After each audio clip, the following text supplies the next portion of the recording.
BJ from Game Gumbo. I've got my guest here, Charlie McCarron, the designer of Surplus of Sloths, which is out on crowdfunding right now. Steve's going to post a link or has already posted a link. But Charlie, it's so cute.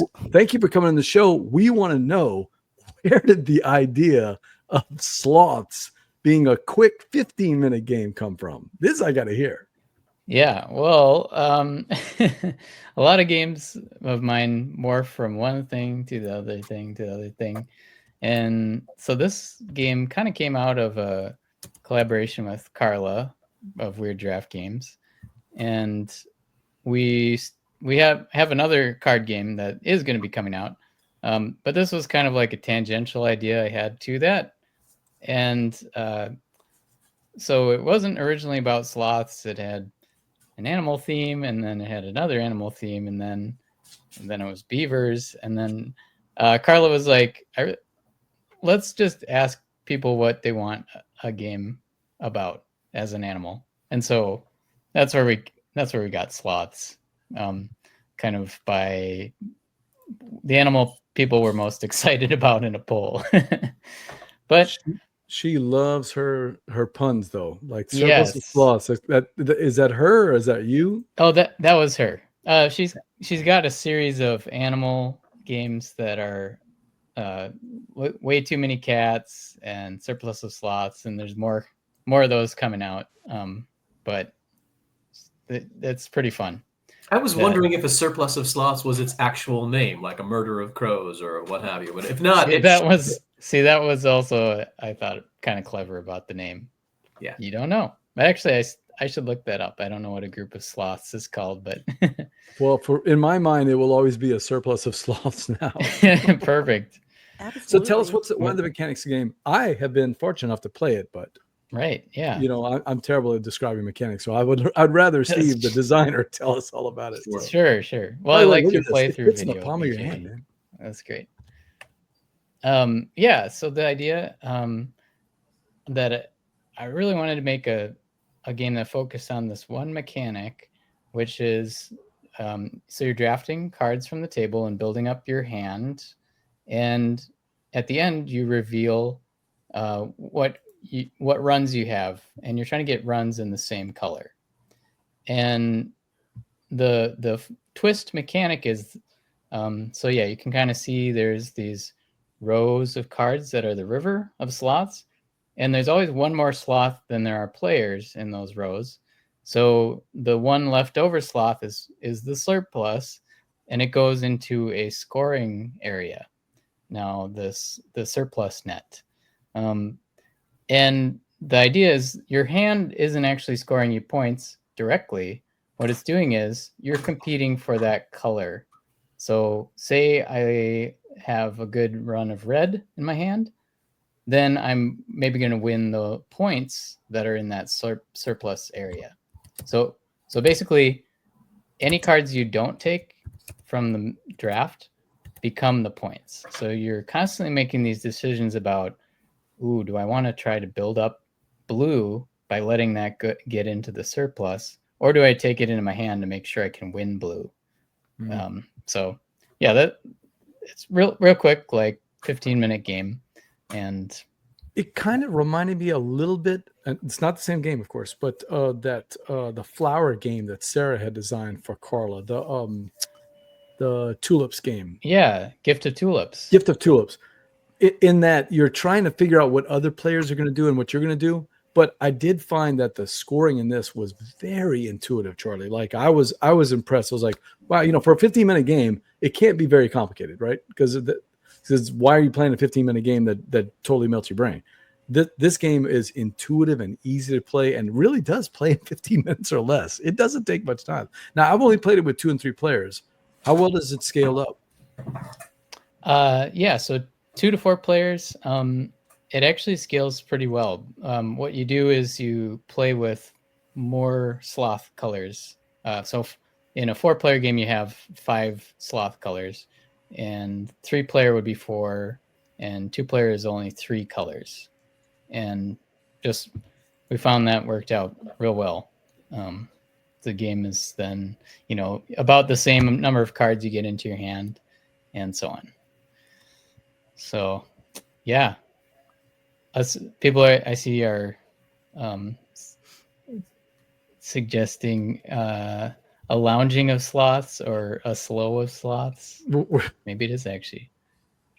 We're getting lots of different comments here on what we should call it. That's the beauty of a game like this. There's just so, look, we were joking about it the whole time, slow, not slow. You're too slow. It renders it, and it's only 15 minutes. So it was very easy to just re-rack and play it again, Yeah. What about the artwork? Were you involved in that at all, or were you involved in the production side of it, or is that more of a Carla thing? Well, that was more Carla, and John Merchant is our artist who made these awesome sloths, and I was happy to be able to see it as the art was progressing. But what I really like is, in my head I was like, oh, it'll probably be like the cartoony sloth that kind of we realized that all sloths, when they're illustrated, people make them look all the same. But there's actually a lot of species of sloths. So Carla and John really pushed for that we'd have 5 different species of sloths that look quite different. So I love that. Now that I see that now, that they have the sloth face, but only the way the eyes are. Everything else about them is unique. They all look kind of different, right? Mm-hmm. Yeah. And I would venture to guess maybe one of the most, I guess, accurate sloth art, except maybe the baby sloth. I'm not sure about that one. But yeah. I'm trying to remember the baby sloths. That was something that was not in the base game, right? That was kind of a little addition thing, if I remember right. Yeah, it is in the base game, but it's a variant where the baby sloths are zeros, but for all colors. So you get, when you're scoring, you count that 0 with all the colors. Yeah, which is kind of it's kind of rainbow there. Yeah. Yeah. Mm-hmm. So they're very good. They help make the lower numbers a little better, because usually the higher numbers are just a bit better for winning ties. And the other twist is when you draft a baby sloth, you have to put an adult sloth from your hand onto a score pile. So there's a little bit of strategy there too. Okay.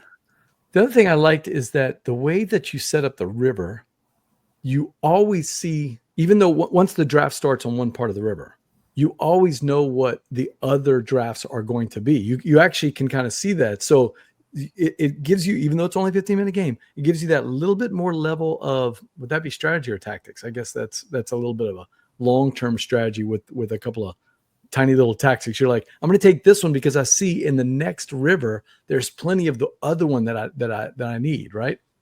Yeah, and that was from Carla and her playtesters. The original version was just one row, and you just pick from that row. So I really like that addition too. Just a little bit more strategy. What's it like working with Carla? I'm gonna spend the weekend with her this weekend. She's coming to Southern Board Game Fest. Oh, so. Awesome! Yeah. What's it like working with her? Carla's great. We've been going to a design retreat together for, I don't even know, 7 years maybe. And yeah, we always have a lot of ideas for collaborating on different games. And so another fun thing, speaking of the music side of things, I also self-published, did a small print run of a deck of cards called Troubadeck, which I don't have the deck on me, but is it on BGG? You can kind of see from this card sheet. The idea is these cards are for songwriters for inspiration. So each card has a series of chords on it. You draw a card and try playing it on guitar or whatever, and maybe come up with a melody. And so, yeah, it's sort of a songwriting exercise. Yes. Yeah. Interesting. And so Carla and Nick at Weird Giraffe Games really liked the concept, and I had wanted to do a bigger print run of it, and so we are going to now collaborate with that too. Oh, really? So, yep. Nice. So that'll be a future Kickstarter, and I've been working on the art for all these lyrics cards. So there's the chords deck, and we're going to be kickstarting a lyrics deck, which will most likely look something like this, where it has a little bit like Dixit art plus a series of words to get you inspired for writing a song. I have the older link, the previous link to Troubadour in the chat there. Yeah. Well, she's going to bring, I think, Berla, you're missing it. Berla was supposed to be there at Southern Morgan Face. I think she's bringing 10 prototypes of all Carla, kinds of different games. Wow. Of course. She'll have a bag full. So I don't know, maybe Troubadour will be there. I'd like to try it out. Yeah, hopefully. More of a kind of a party game? It's not really a game per se. It's more of a songwriting tool. Okay. But we are working on some game ideas that you could play with it. But yeah, the idea is to like use the deck either as a band, you can jam with it, or solo. Just draw a few cards and see what you can make out of like a verse, a chorus, a bridge, and so on. Very cool. I'm super intrigued. I was talking to one of my brothers last week, and he plays guitar, has for since high school, and we're in our 40s now. And he was talking about being on a podcast that somebody connected him to, because they know he plays music, but he doesn't do it professionally. And they were kind of like, oh, do you have some songs that you've finished, and we could work with you on it and everything. And he was talking to me about how he never finishes writing a song. He just likes to play. But what you're describing here, I feel like would be so perfect for him, trying to eke that out and maybe bring something to completion. Well, Charlie will probably back me up on this. The first verse is always the easiest. It's that second verse that's the hardest. Yes. Or exactly. Or the closeout, or the bridge, or you're like, oh, I think this thing really needs a bridge, or it needs a turnaround.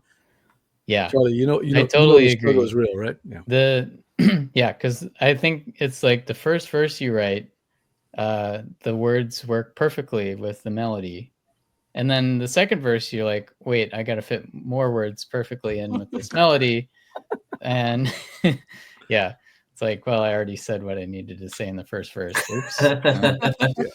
So it just becomes a one verse song. Yeah, or like Samuel Coleridge, you get a knock on the door and then you lose the rest of the poem. That's it. Oh, we're stuck. We lost the rest of it. So Samuel Taylor Coleridge. That's a story I heard in high school. I don't even know if that's real.